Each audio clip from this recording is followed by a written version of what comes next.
everyone. My name is Robert Holmes, and I am the author of One Fish Changes Everything. And I am joined today by Mr. Tony Merritt. Tony and I go back quite a ways. I think we've known each other for about 10 years or so, and I've had the pleasure of working directly with Tony and see his leadership firsthand. I've seen the relationships that he has with people around him, and it is really something special. So I think everyone's going to get a treat today from listening to Tony, and hopefully he's given us a few nuggets that we can put in our pockets and walk away with. So Tony, thank you so much for joining us. Yes, thank you for inviting me, Robert. It's an honor to be here today. Good deal. Good deal. All right, so let's start right away, man. Let's get to you. And what I want to know first off is let's let everybody, I know what you do, obviously. Look at the background. Everybody's watching, look at the background that you're sitting in right now going, what does this guy do? So give everybody an insight as to what you do for a profession, and as well, a little bit about your family and maybe where you live, where you grew up, that type of thing. Yeah, absolutely. Well, again, thanks for giving me this opportunity. My name's Tony Merritt. I'm 53 years old. I've been married to my beautiful wife, Darlene, for the past 32 years. We've got two amazing daughters. Courtney's 27, Tori is 24. And we live in a little town south of Columbus named Washington Courthouse. I've been blessed to be able to work for a Fortune 500 company for the past 34 years. And I am the global sponsorship director for this company, put it that way. Awesome. So what is the global sponsorship director? What's that mean day to day? What do you do every day? Well, everybody says they want my job. And I say, wait, time out. I don't know that you want that. But, it's just maximizing visibility, promotional activity, engagement, B2B for our brands. And we do that through sponsorships. And, that could be in racing, that could be in baseball, soccer, football, whatever you want to call it there. A number of different ways we do it, but I get the honor of managing these relationships and maximizing these opportunities. Awesome. No, that's good. I've seen you in action, Tony, and I know you love what you do. You're passionate about it, and the people around you love you too. So that's one of the things. It's funny when I asked Tony to participate in this, I said, hey, I really want to interview great leaders. And Tony said, well, I'm not a great leader, but I have a fun job, and that's kind of what makes Tony a great leader. He's humble in everything that he does, and he's more than a great leader. He's a phenomenal leader. Fun to watch. Whenever anybody goes with me, they see how I operate, and they call it Tony time. And so it's been a fun journey over the last 34 years. That's a good deal. All right, so let's do the rewind game. I do this, and I like to kind of go back and pick an odd number. So your odd number today is 16, so that would put us at 2004, right? So what were you doing in 2004? And kind of walk me. Wow, at 2004, that was I was a youngster then. If 2004, I'd have been 37. So my kids would have been, one heading into junior high and one not there yet. But that was a lot of parent coaching. That was a lot of getting ready to go into organized sports in school. So it was an exciting time for me on a personal note. You look at those phases from junior high to high school to college into careers. And so you go from sports to achievements to moving from apartment to dorm to apartment to dorm to house. I had a moving truck in my driveway every year, moving to a new apartment when the girls was in college. But on a professional note, I guess, I was with the same company, but I was only managing one brand within basically racing. And so, since then, taking on multiple brands within the company, multiple sports, like I said before, baseball and soccer and the racing aspect of it. I've made some amazing friendships out there, like me and you, but I made some amazing friendships got to travel the world, and had some amazing experiences. I guess that that's the reason why everybody wants my job, is because I've had some amazing experiences. And what I've learned, you've got to stay humble with those experiences. And we're there for one reason, and you can't be a fan and be in my job. That's the number one rule. You can't be a fan and be in my job. So the last 16 years has been an amazing journey, personally and professionally too. Yeah, I remember you saying that to me many years ago, saying you can't be a fan and be in this role. And I get it, right? There's too many decisions that could be clouded if you were, for sure. All right. So what would you say? Well, let me ask, from 2004 to where you are now, was there a plan, right? You've gone from managing one brand to now you're global over the entire business. Was there a plan to get you there, or did it just kind of happen? Heavens no. There was never a plan. When I graduated school, all I wanted to do was get a job and start working and making money. That was the goal right there. And was blessed to be able to get on with this company. Started in the mailroom, kind of worked my way through the company. Set goals early. And when I achieved those goals, I said, well, I'll just double that goal, because there's no way I'll get to that goal.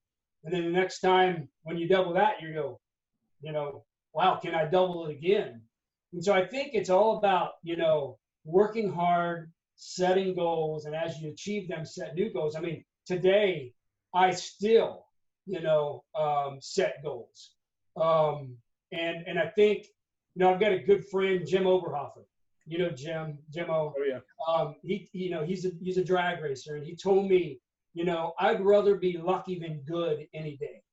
And I've been very, very lucky in my career, and I'd rather be lucky than good any day. So that's there was no plan, I can tell you that, but it's turned out pretty good. Yeah, so I hear you, and I'm certain it feels like a lot of luck. But from an outsider standpoint, Tony, they're watching you work. It's pretty obvious how you got to where you are. May not have been a plan, but somebody had a plan, and you followed it for sure. Yeah, I think the key is you don't get comfortable. You cannot get comfortable. You can't get stagnant. You got to continue to mix it up and do different things. Yep. Yeah, never slow down, right? Just keep driving. Never slow down. 24/7, always on. Yep, agreed.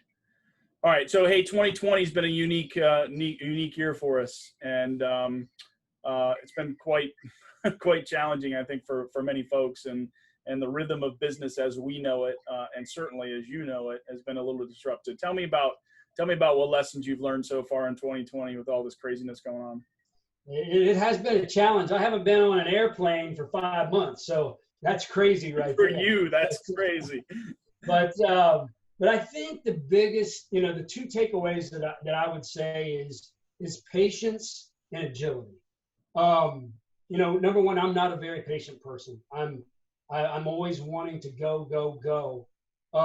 You can ask my wife if I'm patient, and she'll tell you I'm not. But I think that I've really learned patience in the last 5 months. I never thought I would sit in a drive-through line at Dairy Queen with 13 cars in front of me. But you learn patience that way. And I think agility, every day is different, and every day has a new challenge. So you always have to have a plan. You got to have a plan, a plan A, a plan B, a plan C. You got to be able to adapt. You got to be agile to, when this goes down here, go here and keep things rolling. So I guess the lesson that I've learned in the last 5 months is, patience and agility, and I'm still working on those every day. Yeah, good. Those are good. Definitely good ones. And yeah, clearly the situations we're in right now, those are two traits that if you didn't know them before, you're going to know them now. Absolutely. That's for sure. All right. So if you're like me, Tony, I've been blessed with just tons of mentors in my life. I could just go, down a list, and it seemed like everywhere I went in my life, if I moved states, if I moved there, somehow some mentor ended up in my life and really became a significant part of it. And I don't think that was by chance. I think there was a plan there. And so there have been a lot of people breathing truth into me for a long time. How about you? You have any mentors? And talk to me about what that's like. Yeah, it's I've been thinking about this over the last few days, and my greatest mentors was my grandparents on both sides of my family. On my mother's side, her mother and father, her dad, at the age of 7 was in a really bad accident, and he lost his leg. Oh, wow. And so he went through life with a prosthetic leg. Very successful through life, had his own business. He was he had his own collision repair business, was very successful. My grandmother worked in the factory. So I got my work ethic from that side of the family. My grandpa told me, he said, your wife should never have to work. You're the guy that needs to put the food on the table. So my work ethic come from them. The spiritual side of my family came from my dad's mom and dad. I remember going to church with them at a young age and taking a nap on the pew with them during the service. And my grandfather at a very young age, early 50s, had a massive stroke. So it took, the left side of his body. So he was pretty much in a wheelchair and bedridden for the rest of his life. And that little 4'8", I don't know how big my grandmother was, but she was a little woman. She took care of him. And his entire life. And I remember going to their house, their apartment, the nursing home. They'd be there reading their Bible. And so I think I got my spiritual background from that set. So those are mentors. But Robert, I'm a firm believer that we have mentors in our lives every day. And those mentors are the Darlenes and the Craigs and the Fays and the Kims and Tracys, the Scotts, the Mike, the Shannons, the Clints, the Amys, the Carlos, the Colbys, the Rogers, the Bretts, the Rogers, or the Roberts in our lives every day that help us get to that next level. So many people has helped me through my career. And so, this was an opportunity, you know who you are out there. If I just mentioned your name, and, without them in my life, I would be nothing. Yeah, no, that's awesome, Tony. And I feel the same way. I mean, there are some significant people that I could say, kind of took me under the wing and taught me some unbelievable, valuable life lessons that have stuck with me for years and years and years and years. But then you're right. Every single day you're hearing some things. And this has been great for me as I continue to have these conversations with folks and do these vlogs, because it seems like everybody I do them with, I end up with another nugget that I shove in my pocket and say, wow, there's a good piece of wisdom right there that I can take with me. And so So Tony, tell me about the biggest challenge you've had in the last 5 years. When I think about challenges, being with the company for this long without a college education. I did not go to college. I come right out. My education has been in the workforce. I think that has brought a lot of anxiety on me. And so I think just the anxiety, not knowing the future, we all want a crystal ball, but, unfortunately, we just have to work hard, and we hope and pray that it all works out. There is accepting change. Every day we're challenged with change in our lives. And I think, over the last 5 years, I've struggled with understanding why I can't control that. And I come to the conclusion, only God can control that for me. So I guess the anxiety, the change, the worry has been the biggest challenge for me personally over the past 5 years.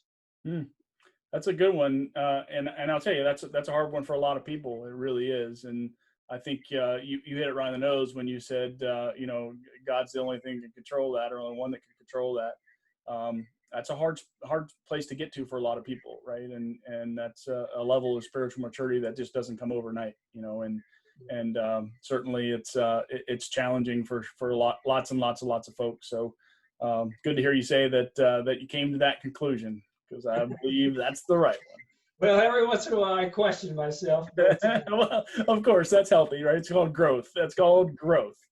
You're exactly right. All right. All right. So tell me about the greatest success you've had over the last 5 years. Oh, wow. It's, I guess what I'm the most proud of with success is just building lifelong relationships. I've had the opportunity to build some relationships with some amazing people out there. And, I believe that relationships mean everything. I have this phrase that I say. I'm not sure that I came up with it or I got it from somebody, but in a meeting one time I said, relationships are more important than accomplishments. And they kind of looked at me, and I explained that if you don't have relationships, you can't accomplish anything. So, the relationships that I built, I don't need to know everything. I just need to know where to get the answers. Yep. So, I think my greatest accomplishment in my, thing that I'm really, really good at is building relationships. And that's what I'm most, proud of. I'm writing that down. I'm not ignoring you. I'm writing that down because I just got your little note for the message that's going out. So relationships are more important than accomplishments. Couldn't say it better myself, that's for sure. Good stuff. Good stuff. All right, so I'm gonna let you know that when people get on this show and they see Tony Merritt, right, that they're gonna be changed forever, Tony. All because of what you're going to say to them right now. Right now. What do you have to say to our young people? So if we've got some young people watching this show right now in our country, in our world, that are about to face into their careers and trying to find leadership lessons and trying to find ways to stay solid in their profession, what are you going to say to them to make them go, wow, that guy's awesome? Wow. Well, I'm pretty good at this. I've got 2 daughters that's through college and got careers. But I guess what I try to share with everybody when they come into the business, we get a lot of young, executives come right out of college. They come in and I explain to them, we all have flaws. Remember that. We all have flaws. And, I explain to them, every day when you get up, give a perfect effort. And a perfect effort is just the best that you can do. And at the end of that day, you can look back and say, what did I accomplish? Did I give, a perfect effort? And, I think back, I think every young athlete, always wanted to play professional sports. And I wanted to play professional football, There was no way that I was playing professional football, but I wanted to. And so, I could try out for a professional football team and I could give a perfect effort. But unfortunately, that's probably not going to be good enough. And so they've got to remember sometimes they're not going to get that promotion, or they're not going to get, that new car, or they're not going to get certain things in life. But if somebody sees them making that perfect effort, they're going to get opportunities that, they're going to look back on and say, man, I am so glad that I got up that day and gave a perfect effort, because such and such see me. Now I've been working for them for 15, 20 years. And look at me today. Yeah, no, that's awesome. Good words, brother. Good words.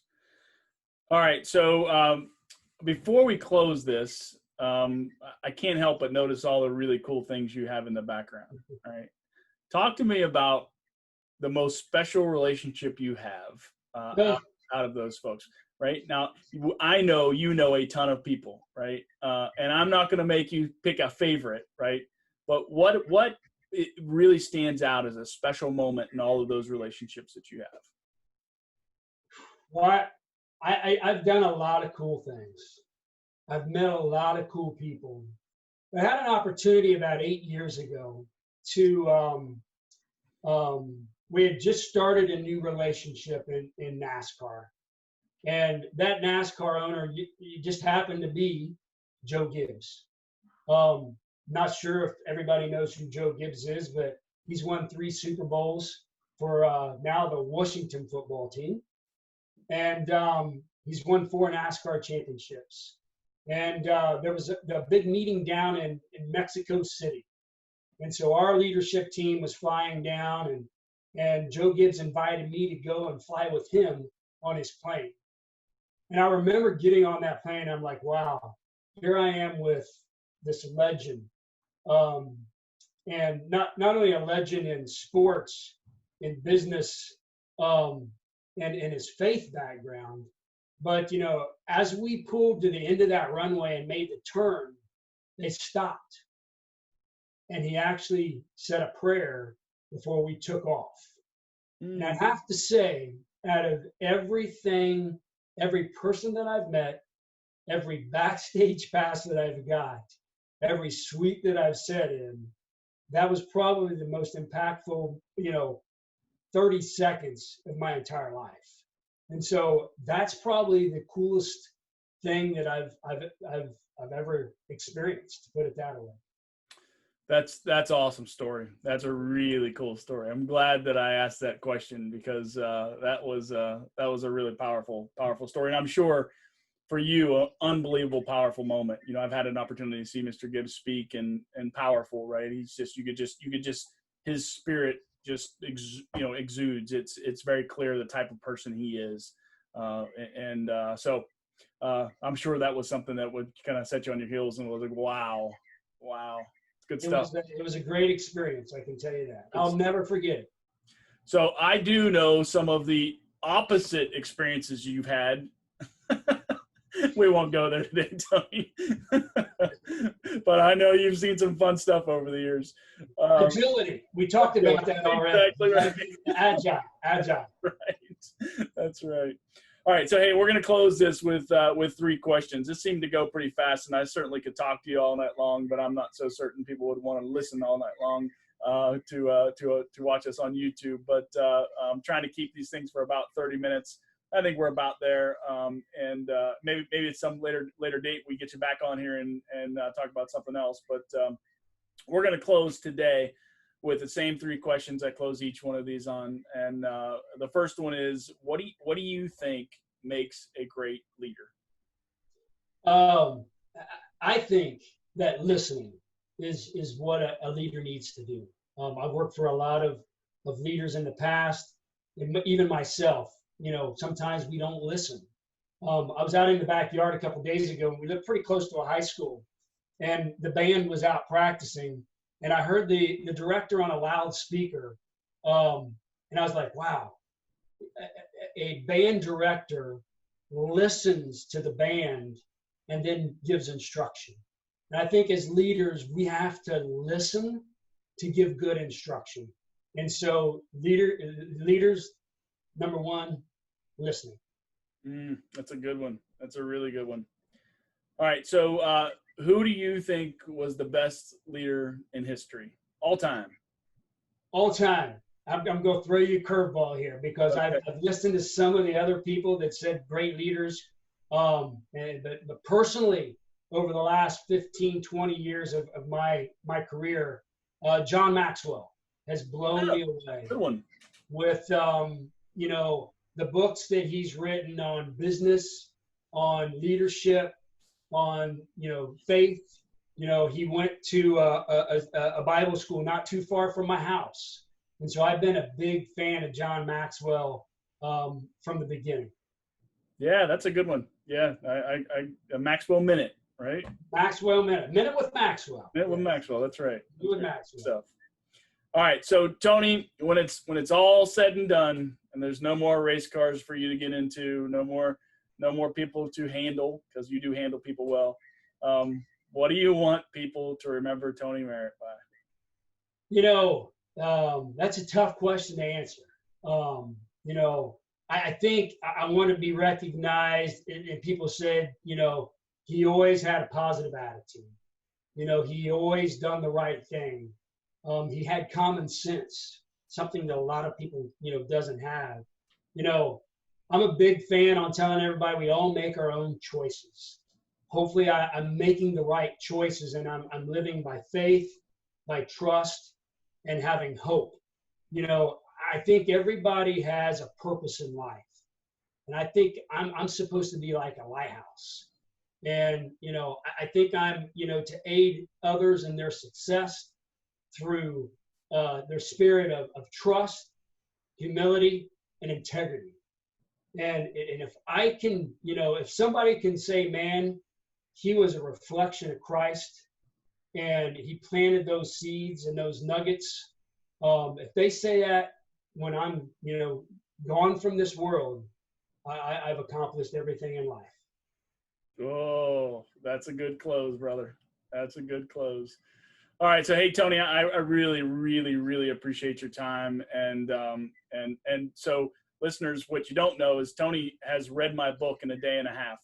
And he did, to that point, you know, we said a long time to read it. I published it in January.